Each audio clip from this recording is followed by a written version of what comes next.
Fresh. Kim McCain on Fresh 102.7. Lucky to have Adam Lambert here. Hi, Yo, Adam. How are you? Good morning. The Original High is your third album, man. You called it pop, but not bubblegum. What is that? Yeah, I mean, it's definitely pop. The songs are instantly catchy and hooky, and they move. You know, there's a lot of tempo, but I feel like the subject matter is a little more melancholy, a little more bittersweet than some of the stuff I've done in the past. I felt like, you know, along with maybe some of the fashion that I was rocking a few years back, I was doing a lot of really intended, campy, theatrical stuff. Right. This one kind of is a little bit more pulled back, grounded, with a more somber tone to it. Feels introspective. When you listen to Ghost Town, it really feels like you. Thank you. Yeah, That's a great song. We Max Martin and Shellback executive produced this album, and we had a big talk at the beginning of where we wanted to go.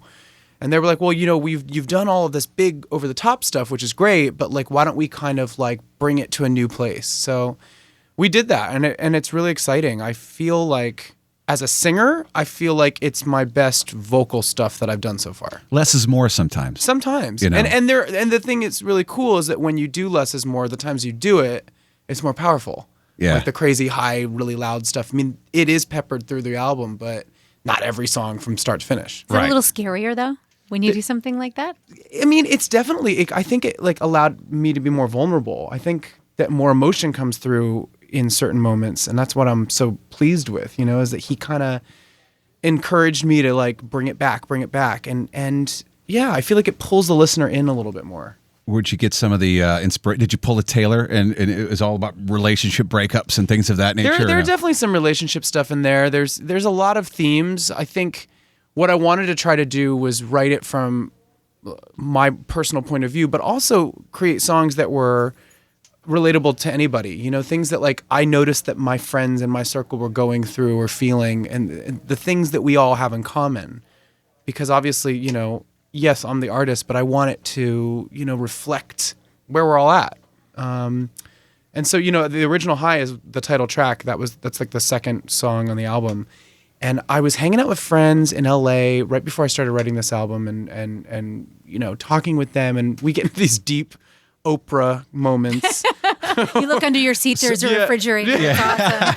Are these while you're sober? I only have those moments when I'm on stuff. I like to go out and have drinks with my friends. You know, some of them are sober, some of them are over coffee, some of them are at lunches, some of them are out at a night of margaritas. But one of the things that I noticed that we were all going through was kind of like, okay, I want something in my life.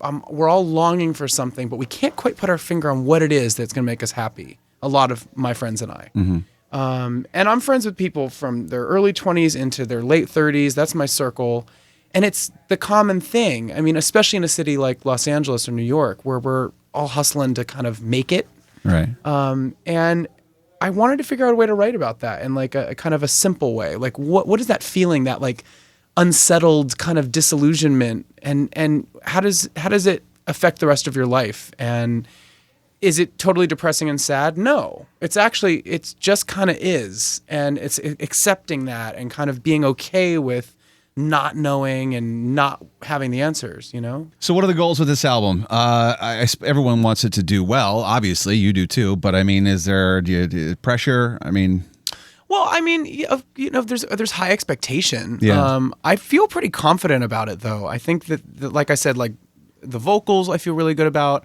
The songwriting, I feel really good about. I think this is the strongest pop album that I've done. Cool. You know, I've worked with like the best of the best on it, and I just can't wait for everybody to hear the songs, because it's the most cohesive in a way, but it's also like, I think people aren't ready for it yet. They don't even know what they're in for. I think there's going to be some surprises. I love your voice on Ghost Town. Thanks. It's just a different. Did you hear the new one that we posted the other day? I have not heard it yet. That's no. You know, that's an instant grat track. It's called Underground. It's now available on iTunes as well, as like a little treat before the album release on June 16th. And a little bit of dancing in the Ghost Town video for you. Yeah, I got my movement on there. I had some platform creepers that needed to get shook around a little bit. I felt a little bit of Faith era George Michael in some of the shots. You know, I've been hearing this. I don't think that was intent. I didn't intend that. Maybe Hype Williams had that vision that he didn't tell me about, but I'm flattered by that. That wasn't an insult. I love George Michael. Yeah. I mean, in that particular video too. Yeah, Exactly. but like that era for him, that album, that's like an amazing pop album. It doesn't get any better than that. So I'm flattered by Hopefully that. you sell as many records. I think that sold like 10 million or yo. something. Yeah, I mean, no one sells that many records anymore. I know. Wouldn't it be nice? I know, right? We'll find some way to make you money. That's the funniest thing. You keep saying, you keep reading like press about music, like Billboard magazine or whatever, and they compare artists. They're like, well, this sales of this album are half the amount that their album 5 years ago was. And I said, well, that's because no one's buying that many albums anymore. Like, let's do the math There's different here. ways to get music today different. than there was. And everybody has gone You down don't wait in their online numbers. at Target to get music anymore. Yeah, but I think this thing is going to be a big success, or I hope it is. I hope so too. Yeah. Adam Lambert, thanks for coming in, man. Thank you. It's Kim McCain on Fresh 102.7.